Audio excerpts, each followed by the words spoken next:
हगवणे, तो कोण पण असू दे, कुठल्या पण पार्टीचा असू दे, कोणाच्या किती पण जवळचा असू दे, पार मांडीला मांडी लावून बसणारा असू दे, तरी त्याला शिक्षा झाल्याशिवाय राहणार नाही. वैष्णवीला न्याय मिळेपर्यंत आम्ही त्याचा फॉलोअप करू.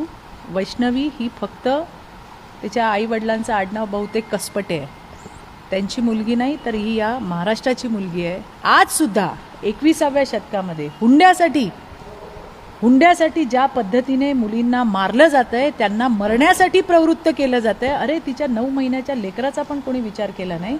आणि त्या बाईला म्हणजे तिला ज्या पद्धतीने टॉर्चर केलं गेलं ते अतिशय अमानवीय आहे.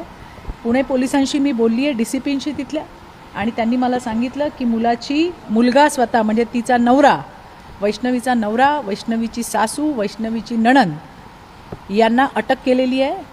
तिचा सासरा म्हणजे राजेंद्र हगवणे आणि त्याचा दुसरा एक मुलगा सुशांत बहुतेक नाव आहे हगवणे, हे दोघं फरार आहे. पण मी तुम्हाला विश्वासाने आणि जबाबदारीने सांगते, लवकरच ते पकडले जातील.